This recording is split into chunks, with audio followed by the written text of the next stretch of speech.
रहे हैं कि बड़ा काज बड़ा है प्रधानमंत्री नरेंद्र मोदी का। दूसरी ओर आप कहते हैं, आपके नेता कहते हैं कि एप्स्टीन फाइल से डरे हुए हैं, अडानी को बचाने का प्रयत्न कर रहे हैं। जगदीप जी। विनोद जी, आपका आभार। सबको नमस्कार। मैं अजय भारती जी को ससम्मान केवल इतना कहना चाहूंगा कि उसी लीक पर मत चले इस पर आपके तमाम नेता और प्रवक्ता चलते हैं कि आपने अर्जित किया है अपने विपक्षी दल के लोगों के बीच, उसे मत गवाएं। और मैं किसी भी इनकी प्रतिक्रिया पर कुछ भी कहना नहीं चाहूंगा, क्योंकि मेरी नजर में ये बुनियाद बातें हैं जिनका कोई मतलब नहीं है। आज आपकी जो चर्चा है सीधा उस पर आते हैं। दरअसल विनोद जी, इस देश के बोल रहा हूं, कोई व्यक्तिगत तौर पर ना ले इसको, जितने चाटुकार हैं, ऐसे चाटुकार जिनको मोदी सरकार तरजीह भी नहीं देती, वो बड़ा नाच कूद कर गा गा कर ये बता रहे हैं कि भैया भारत विश्व गुरु बन चुका है। मोदी जी इजराइल हो आए, एक ऐसा मेडल लेकर जो उनसे पहले किसी को इजराइल ने दिया नहीं था, आगे किसी को देगा पता नहीं।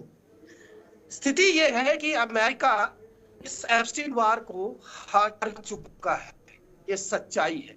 अच्छे से घर बनाओ, क्योंकि इन्होंने अपना घर चुना है, इन्होंने अपना ऑफिस चुना है, ये सोचकर कि यहाँ हमें शरण मिलेगी। ज्वाला में किया और उसे लगा कि माधव की भक्ति की वो ईरान को भी ट्रीट कर लिया।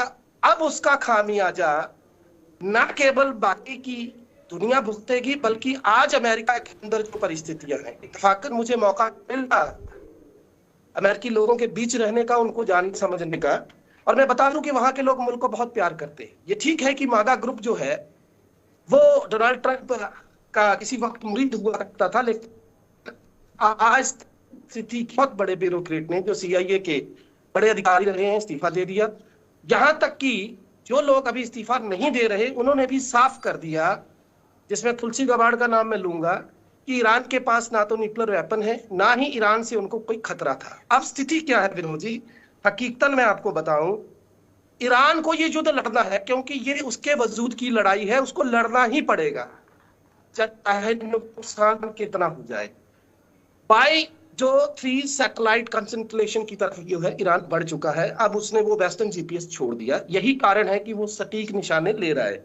मेरा ईरान से केवल यहां पर बात करने का इतना ही संदर्भ है कि ईरान हमारे मित्र देशों में रहा है, आप चाहे जो मर्जी कहें या सत्ता पक्ष जो मर्जी कहे, लेकिन स्थिति ये है कि जिनके वैचारिक पुरोधाओं की रगों में बुझली उनसे आप तब क्या करेंगे? आप मुझे बताइए। जब अमेरिका आपको 1 महीने की इजाजत दे रहा है कि आप रशिया से तेल खरीद ले, तब आप चुप रहते हैं। जब ईरान का एक युद्धपोत केवल नेवी ड्रिल के लिए आपके हिंद महासागर में आता है, जिसे आप कहते हैं कि आप यहाँ सबसे बड़ी डोमिनेंस पोजीशन में है, वहां पर उसको मार गिराया जाता है। आपकी इतनी हिम्मत नहीं थी कि आप एक बार अमेरिका को इस मामले पर केवल निंदित कर देते। अरे आपसे तो तीन भर का श्रीलंका था, जिसने उन डूबते ईरानी नाविकों और उनके जवानों की मदद की, उनको बचाने की कोशिश की। आपने क्या किया? टैरिफ का आप देख लें। दिक्कत क्या है, जो माननीय राहुल गांधी जी ने कहा, आपको सच सुनने का मादा नहीं है। सच्चाई ये है विनोद जी कि एक तरफ अडानी की गर्दन पर पैर है, दूसरी जगह जो सबसे बड़ा समस्या है वो एप्स्टीन फाइलों में इनके लोगों का नाम है, खुद मोदी जी का जिक्र है, जब वो ये लिखता है कि Modi ji on the board. अब सवाल ये है कि आप इधर उधर की के LPG पर आपने पूरे देश में ये कहा कि विपक्ष जो है वो जानबूझकर पैनिक बाइंग को जो है इशू बना रहा है, लेकिन हकीकत क्या है? आपकी राम रसोई बंद हो गई, आपकी संसद की कैंटीन में पता करवा के जो बड़ी थाली मिलती थी बंद हो गई। दिक्कत क्या है विनोद जी? सच सुनने का मादा नहीं, सच कहने का मादा नहीं, चले हैं विश्व गुरु बनने। पूरी दुनिया में भारत की जो फजीहत नरेंद्र मोदी के राज में हुई है, इनफैक्ट नरेंद्र मोदी के राज में हुई है, वो ये देश कभी नहीं भूलेगा। हम वो देश है विनोद जी जिन्होंने कभी अमेरिकन 7th फ्लीट को ठेंगा दिखाया था। हम वो भी देश हैं जब मनमोहन सिंह ने कहा था ईरान युद्ध पर, क्या अमेरिका की निंदा करते हुए स्पष्ट शब्दों में कहा था कि ये सही नहीं है। अब आप बताइए, इनकी हिम्मत है बोलने की? इधर उधर की कहानियां सुनाएंगे। डॉक्टर राहुल गांधी जी ने श्रीवास्तव, ये कह दिया, डॉक्टर राहुल गांधी जी श्रीवास्तव, ने ये बोल दिया। अरे मुद्दे की बात करो ना। डॉक्टर श्रीवास्तव, 6 देशों के राष्ट्राध्यक्षों से पीएम ने बातचीत की है, जिसमें फ्रांस है, कतर है, ओमान है, जॉर्डन, मलेशिया और भी। पर ये जगदीप जी मानने को तैयार नहीं कहे। वो कह रहे हैं कि फजीहत करवा दी है भारत ने। भारत की प्रधानमंत्री नरेंद्र मोदी ने बड़ी फजीहत करवा दी है। देखिए, फजीहत का मतलब क्या है? इनकी नजर में तो सिर्फ एक कुर्सी और राहुल गांधी के अलावा कुछ नजर नहीं आता।